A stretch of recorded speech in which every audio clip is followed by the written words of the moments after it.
जनक अनिरुद्ध को जाकर की सारी सच्चाई बताती है तो वो तो उसे अपने घर से निकाल देता है। कहीं ना कहीं वो नाम देना नहीं चाहता, तो जिस कारण मुश्किल भी क्रिएट होती है। हालांकि आदित्य यहाँ सपोर्ट में आता है, साथ में छोटन भी, तो मुश्किलें सच में और ज्यादा कॉम्प्लिकेटेड हो जाती है। और वैसे भी जो ललन के डैड की हत्या वेल करवाई थी शुभ ने, तो इसकी भी सच्चाई ऑलरेडी पता चल चुकी होती है। तो ये सभी चीजें धीरे धीरे और ज्यादा ही कॉम्प्लिकेटेड हो जाती है, जो काफी बेहतरीन भी है। क्योंकि जब जनक डायरेक्ट इसके घर पे आती है तो ये लोग तो उसको देखकर ही भड़क जाते हैं। अनिरुद्ध यहाँ कोई उसका सपोर्ट कर नहीं रहा होता है, लेकिन कहीं ना कहीं हप्पो की मॉम के दिल में जो उसके लिए प्यार होती है ना, वो बाहर निकल ही जाती है। वो यहाँ बताती है कि तुम बहुत सही समय पे आई हो, कुछ दिनों के लिए तुम यहाँ पे रुक जाओ, क्योंकि हप्पो की शादी होने वाली है। और छोटन भी जब आता है और जब देखता है कि जनक आ चुके हैं, तो वो फैसला कर लेता है कि घर में तो ये रह नहीं पाएगी, क्योंकि घर वाले उसे कभी अपना मानने वाले नहीं है और ना ही अर्शी उसे अपनी बहन मानती है। तो एक काम करता हूँ, मैं इसके लिए एक होटल बुक कर देता हूँ। लेकिन अर्शी को जो ये पता चलता है ना कि जानक यहाँ आ चुकी है बिना उससे पूछे हुए उसके ससुराल में, तो ये और ज्यादा ही भड़क जाते हैं। ये तो उल्टी सीधी बातें करना स्टार्ट कर देती है। लेकिन हर बार जानक यही बोल रहे होते कि उसे कुछ बताना है, कुछ सच्चाई बतानी है। वो सिर्फ अनिरुद्ध से बात करना चाहती है। लेकिन जब तमाशा बहुत ज्यादा होने लगता है और अनिरुद्ध उससे बातें नहीं करता बल्कि उससे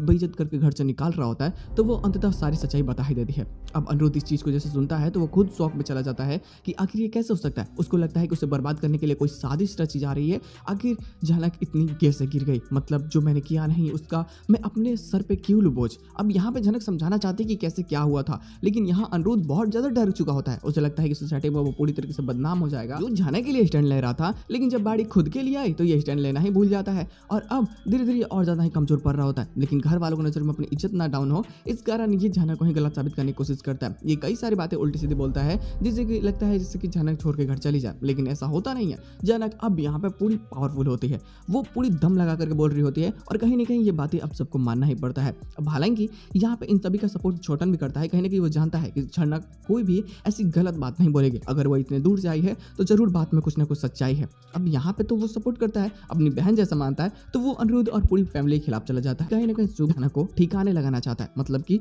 उसे मरवा देना चाहता है। लेकिन यहाँ पे जानक का साथ छोटन दे रहा होता है, तो जिस कारण वो चाह के भी शुभ कुछ कर नहीं सकता। अब यहाँ पर अनिरुद्ध बहुत डर जाता है, वो बहुत रोता है, उसे कुछ समझ में आता नहीं। और होता परिणाम ये है कि इन सभी चीजों का पता चलने के बाद में अर्शी घर छोड़ के जाने की पूरी फैसला कर लेती है। उसे लगता है कि इस बात में कहीं ना कहीं सच्चाई है, जनक कुछ भी ऐसा झूठ नहीं बोलेगी जो मुझे पता ना चले। मैं इतनी तो बेवकूफ हूं नहीं कि मैं सच और झूठ में फर्क ना कर सकूं। जैसे निकल रहे होते हैं तो सृष्टि भी आ जाती है। हालांकि अनिरुद्ध समझाना चाहता है कि ऐसा कुछ नहीं हुआ है, क्योंकि इससे कुछ याद नहीं होता है। उस टाइम पे ये सच में दवा लेने के बाद में ये धीरे धीरे बेहोश हो रहा था और उस टाइम पे ये सारी चीजें हो गई, तो अब भला इसको कैसे याद हो सकता है। और बुखार के कारण ये सारी चीजें, तो अब यहाँ पे नहीं से तो कुछ होता नहीं है याद। तो अभी ये साफ बोलना चाहता है कि देखो मैंने कुछ किया नहीं है, अगर ऐसी बात है तो मैं सच ही साबित करके रहूंगा कि वो बच्चा मेरा नहीं, वो आदित्य कपूर का बच्चा है। वो सिर्फ मेरे नाम पे उसका पाप डालना चाहती है। लेकिन यहाँ पे तो बिल्कुल वो भरोसा करती नहीं है, बल्कि कुछ टाइम का समय दे देती है कि तुम जल्दी से ये सच साबित करो। लेकिन जनक के सामने चुनौती की ये होती है कि वो घर में रुक नहीं सकती।